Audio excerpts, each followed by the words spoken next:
Cinema అయిన మహా Maruti talkies cinema ముచ్చట్లకు స్వాగతం. నేను మిస్టర్ బి. నా మాట సూటిగా ఉంటుంది, మ్యాటర్ క్లియర్ గా ఉంటుంది. వీరు టాకీస్ రాజా. ఇప్పుడు మ్యాటర్ లో వెళ్దాం. 2016 సంవత్సరానికి సంబంధించి తెలుగు సినిమా ప్రియులు ఆసక్తిగా ఎదురు చూస్తున్న సినిమాల్లో యాంగ్ టైగర్ ఎన్టీఆర్ నటిస్తున్న తాజా చిత్రం జనతా గ్యారేజ్ కూడా ఉందని ప్రత్యేకంగా చెప్పుకోవాల్సిందే. ఎందుకంటే ఇంకా షూటింగ్ కూడా మొదలవకుండానే సినిమా మీద ఎక్స్పెక్టేషన్స్ ఆకాశంలో ఉన్నాయి. అందుకు కారణం కాంబినేషన్. కొరటాల శివ ఎన్టీఆర్ కాంబినేషన్ లో ఈ సినిమా రూపొందుతుంది. ఎన్టీఆర్ మూవీ అంటే అభిమానుల్లో ఎప్పుడూ అంచనాలు పెద్దగానే ఉంటాయి. ఈసారి ఆ అంచనాలకి కొరటాల శివ తోడయ్యారు. మిర్చి సినిమాతో ప్రభాస్ రేంజ్ ని, శ్రీమంతుడు సినిమాతో మహేష్ రేంజ్ ని మరో లెవెల్ కి పట్టుకెళ్లారు ఆయన. ఇప్పుడు జూనియర్ ఎన్టీఆర్ తో ఎటువంటి మ్యాజిక్ చేసి చూపిస్తారో చూడాలి అని అందరూ ఆసక్తిగా ఎదురు చూస్తున్నారు. మాస్ హీరోయిజాన్ని ఎలివేట్ చేయడంలో అదో రకమైన పనితనాన్ని కనబరుస్తున్నారు కొరటాల శివ. మాస్ ని మెప్పించడంలో జూనియర్ ఎన్టీఆర్ స్టామినా ఏమిటో అందరికీ తెలుసు. ఇప్పుడు ఆ వ్యవహారానికి కొరటాల శివ టాలెంట్ లింక్ అయింది. ఇక బీభత్సమే అనుకుంటున్నారు అభిమానులు. అసలు ఈ కాంబినేషనే పెద్ద హైలైట్. ఈ సినిమాలో కనిపించే మిగతా అంశాలన్నీ కూడా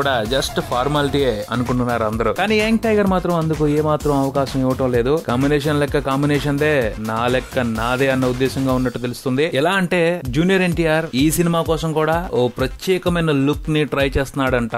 అందుకోసం శ్రద్ధ పెట్టి మరీ జుట్టు పెంచుతున్నాడంట. టెంపర్ నాన్నకు ప్రేమతో సినిమాలకు మళ్ళీనే జనతా గ్యారేజ్ లో కనిపించే ఎన్టీఆర్ లుక్ గురించి డిస్కషన్ లుక్ ఖాయం అని చెప్పేసి ఆయన సన్నిహిత వర్గాలు మాట్లాడుకోవడం వినిపిస్తా ఉంది. ఎన్టీఆర్ లుక్ అలానే ఆయన చెప్పే డైలాగులు చాలా స్పెషల్ గా ఉంటాయని, అవి ప్రేక్షకుల్ని బాగా అలరిస్తాయని మాట్లాడుకోవడం వినిపిస్తా ఉంది. మొత్తానికి ఎన్టీఆర్ ఎంచుకునే కథలు కాంబినేషన్ల గురించే కాదు, అందులో తను కనిపించబోయే తీరు మీద చాలా ప్రత్యేకమైన శ్రద్ధ పెడుతున్నారని అర్థమవుతుంది. నటుడుగా ఎప్పటికప్పుడు సరికొత్తగా కనిపిస్తూ ప్రేక్షకుల్ని అలరించాలని తపన పడడం ఆహ్వానించదగ్గ పరిణామం. అభిమానులు ఎప్పుడు కూడా వాళ్ళ హీరో అందరికంటే ప్రత్యేకంగా ఉండాలి అని కోరుకుంటూ ఉంటారు. పోతే ప్రతిసారి అలా కలిసొచ్చేస్తది అని చెప్పుకోవడానికి లేదు. కానీ యంగ్ టైగర్ మాత్రం ప్రతి అవకాశంలోనూ ఓ సందర్భాన్ని సృష్టించుకుంటున్నట్టు అనిపిస్తుంది. చూద్దాం మరి ఈ జనతా గ్యారేజ్ లో ఎన్టీఆర్ ఎలాంటి సర్ప్రైజింగ్ లుక్ తో అభిమానుల్ని థ్రిల్ చేయబోతున్నారో. ఇది బులెటిన్. మరో బులెటిన్ తో మళ్ళీ కలుద్దాం. Subscribe and keep watching Maruti Talkies. For me mister B. Talkies Raja. Thank you.